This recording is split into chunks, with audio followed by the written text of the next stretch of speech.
Assalamualaikum warahmatullahi wabarakatuh.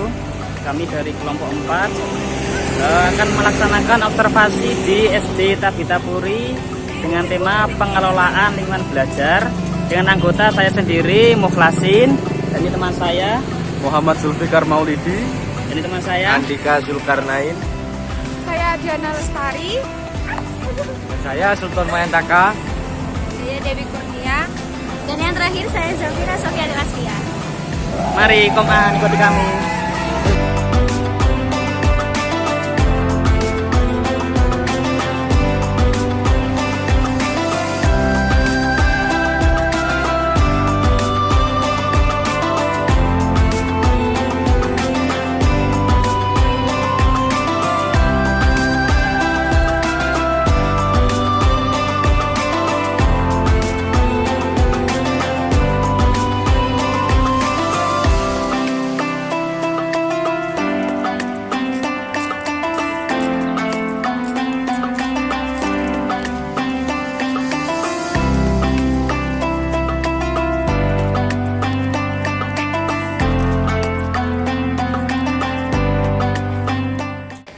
Assalamualaikum warahmatullahi wabarakatuh. Waalaikumsalam warahmatullahi wabarakatuh.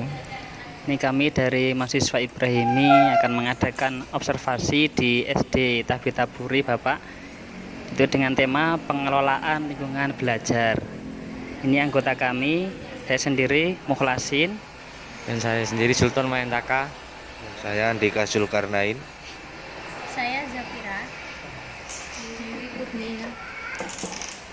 Dan saya sendiri Diana Lestari. Dan saya Muhammad Zulfikar Maulidi. Nah, ini langsung saja ada beberapa pertanyaan dari kelompok kami yang nanti akan dipertanyakan oleh anggota kami. Monggo yang bertugas, Saudara Sultan.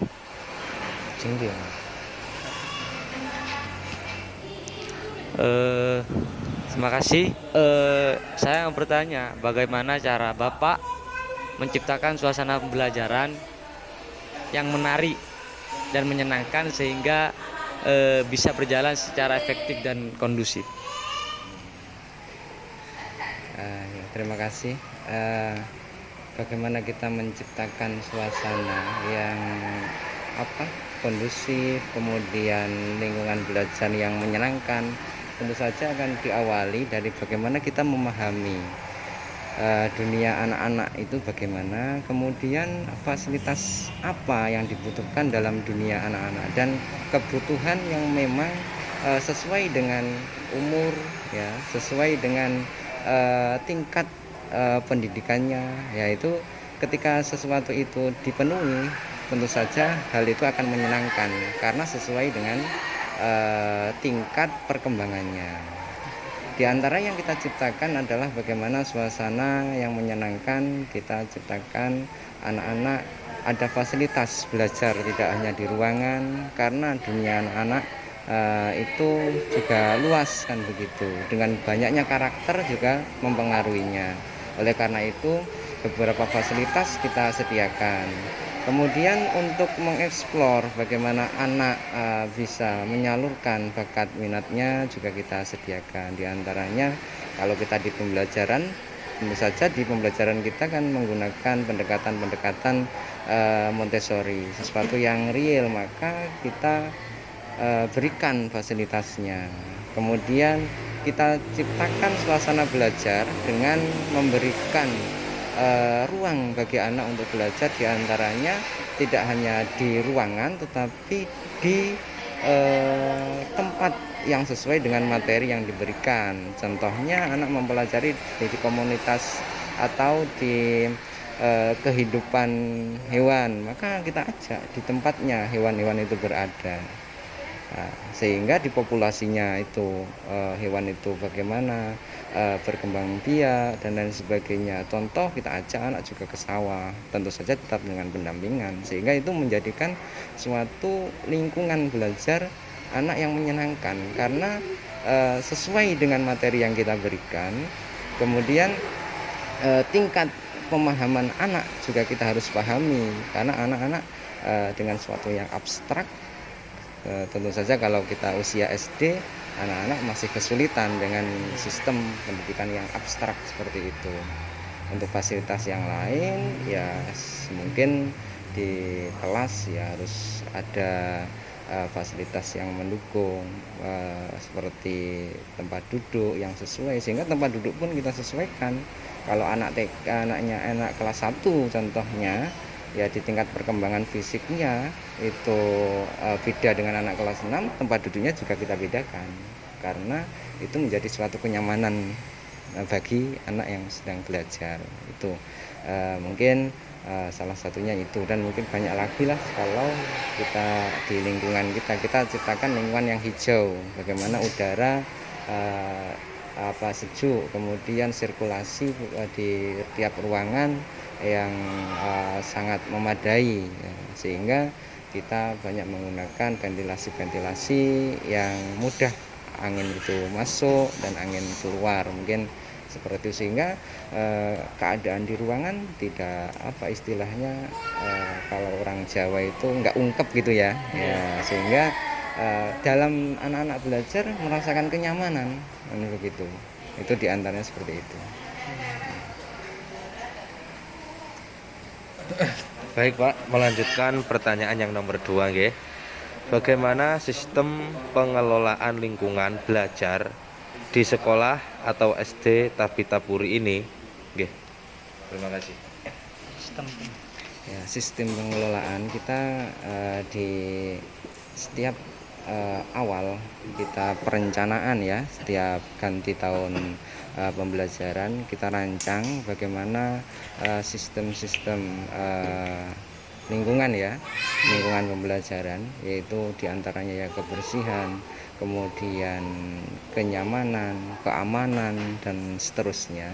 Itu sudah kita rancang dari awal, sehingga intinya adalah bagaimana perencanaan itu disusun dari awal. Jadi nanti tinggal kita mengaplikasikan, ketika ada yang kurang maka akan kita mudah bagi kita untuk membuat penyempurnaan begitu. Intinya kita matangkan pada perencanaan. Jadi sebelum masuk tahun ajaran baru, setiap akan masuk tahun ajaran baru, kita evaluasi tahun-tahun yang lalu, kemudian kita buat perencanaan yang baru yang sesuai. Oleh karena itu kita pengelolaannya di situ, dan ketika nanti kita menjalankan dari program-program itu ada yang atau perubahan-perubahan atau kebijakan-kebijakan, maka kita mudah untuk menyesuaikan. Contohnya saja pada pengelolaan tentang keamanan, kebersihan, kenyamanan dimasuk dari era pandemi ini, kita akan lebih mudah seperti itu. Bukan berarti kita menganggap itu ngeremeh, ini tidak, tetapi karena kita sudah ada perencanaan di situ, sehingga kita tinggal menambah. Contoh, karena kita sudah membiasakan anak-anak cuci tangan ya dengan sabun, kita sudah mengajari, sudah kita membiasakan. Kemudian ada suatu kebijakan dan itu memang harus dilakukan, maka kita tinggal menambah saja fasilitasnya, karena kita sudah ada banyak fasilitas yang sudah kita siapkan untuk hal itu, sehingga ketika ada perubahan kebijakan dari pusat ataupun dari daerah, dan itu harus dilakukan oleh semuanya unsur masyarakat, maka kita tinggal menambah titik-titik mana yang akan kita tambah begitu. Sehingga di segi perawatan juga demikian, kita tinggal menambah saja, sehingga oleh karena itu kita mengelola dan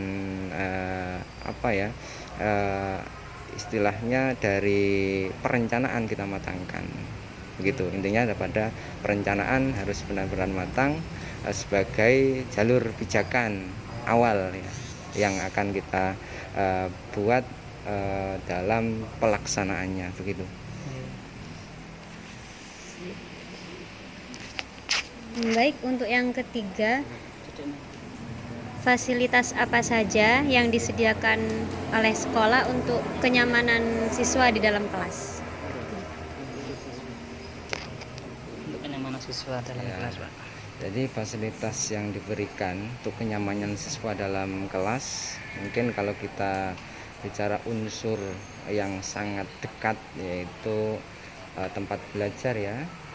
Satu, kita desain tempat belajar kita itu bersih sebagai salah satu unsur penting ya, kebersihan. Sehingga kita, karena kita membuat konsep pembiasaan anak beribadah juga di dalam kelas, itu juga sangat mempengaruhi pada tingkat kebersihan kita.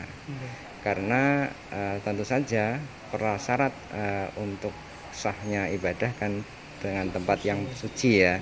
Oleh karena itu sebagai salah satu fasilitas kita. Nah, kemudian yang kedua adalah tempat duduk, bangku kita sesuaikan dengan tingkat perkembangan anak. Itu juga salah satu fasilitas yang membuat nyaman bagi pengguna, yaitu para siswa. Yang ketiga, kita sediakan fasilitas bagaimana anak punya loker-loker masing-masing untuk menyimpan tas-tas mereka. Kemudian kita sediakan keranjang-keranjang untuk menyimpan karya-karya mereka. Kemudian loker-loker untuk menyimpan alat-alat tulis. Kemudian kita sediakan fasilitas juga yang dekat dengan anak, yaitu tentang air minum ya.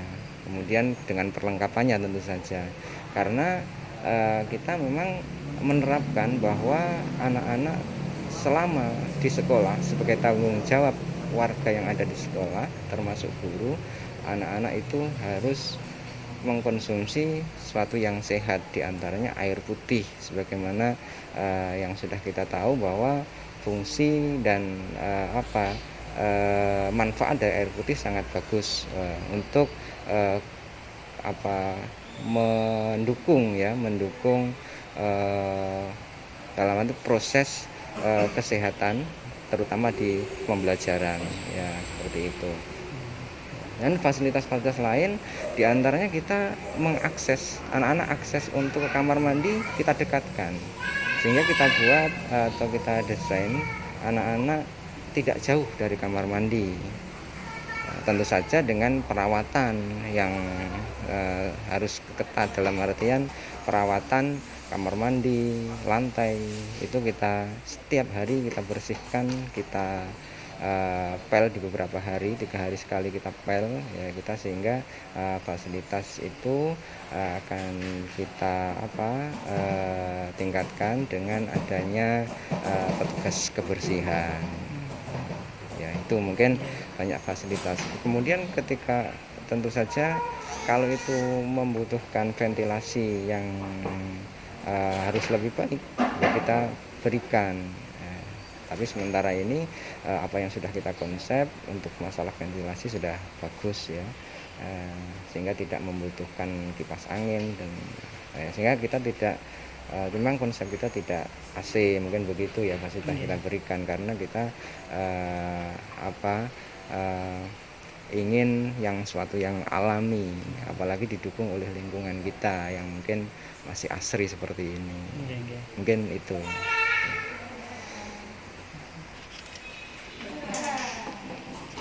Baik, untuk pertanyaan keempat,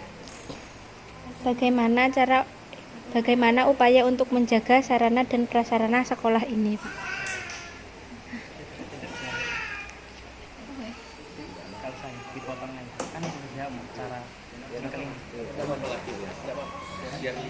Ya, kita tentu saja sarana prasarana itu perlu dijaga ya. Pengadaan tanpa nanti perawatan juga akan membuat kerugian ya, tentu saja begitu, sehingga dan kurang maksimalnya fungsi. Sehingga ketika kita sudah ada pengadaan suatu sarana, maka kita juga membuat konsep bagaimana merawatnya.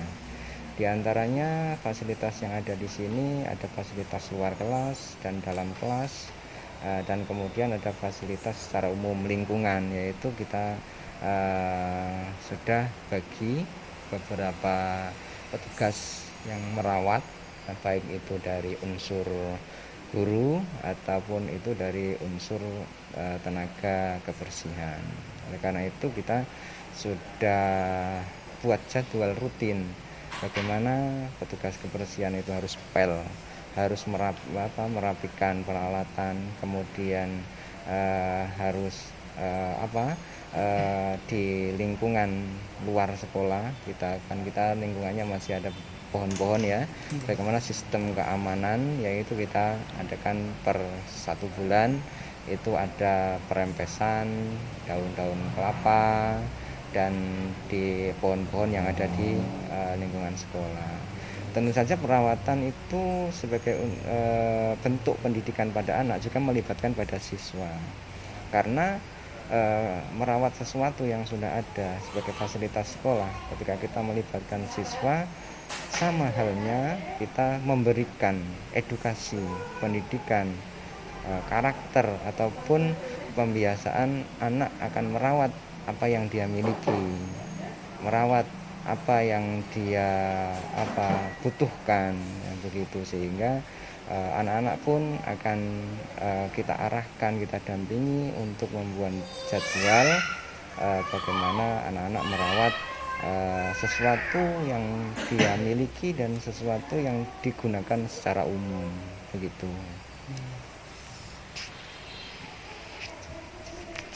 Baik, selanjutnya pertanyaan kelima, G yang terakhir dari kami.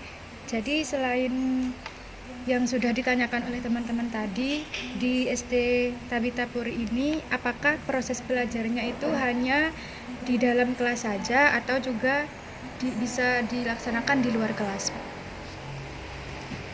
Memang seperti yang tadi setelah saya singgung, kita membuat pembelajaran anak-anak itu semaksimal mungkin anak-anak senang di sekolah, senang dalam belajar, bahagia dalam belajar, sehingga menumbuhkan cinta belajar sepanjang hayat, kan begitu ya, sebagai visi misi kita.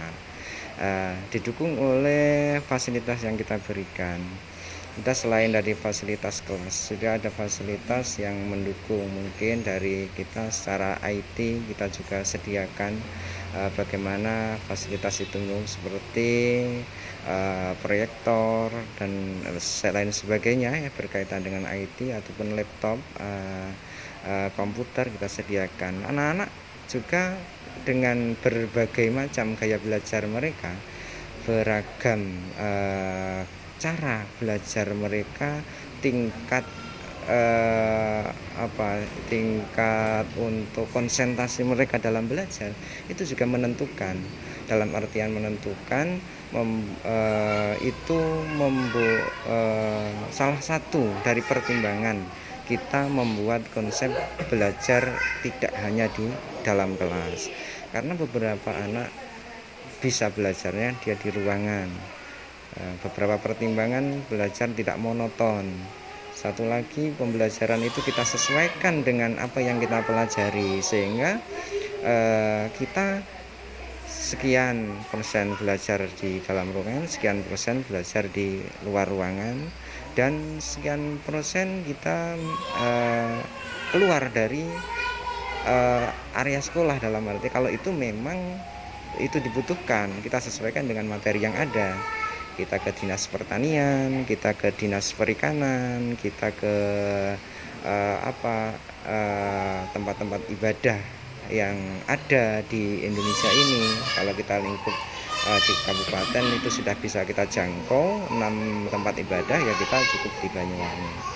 Dan ketika kita ingin mengenalkan bagaimana itu, kita harus ke pasar, mengenalkan pasar tradisional, pasar modern dan lain sebagainya, ya kita ajak anak-anak. Itu sebagai dunia anak-anak belajar, sehingga sekali lagi di Tabita ini tidak hanya di dalam ruangan, tetapi pembelajaran itu juga di luar ruangan yang disesuaikan dengan dan juga disesuaikan dengan materi-materi apa yang akan disampaikan, sehingga sebagai salah satu pendekatan kita yaitu Montessori, bagaimana membuat anak itu belajar dengan sesuatu yang real, tidak yang abstrak, ya kita sesuaikan dengan tingkat perkembangan anak-anak, begitu. Terima kasih Pak atas ilmu yang sudah Bapak sampaikan kepada kami, sehingga bisa menjadi bekal kami ke depannya menjadi mahasiswa yang memiliki pengalaman yang banyak. Assalamualaikum warahmatullahi wabarakatuh. Waalaikumsalam warahmatullahi wabarakatuh.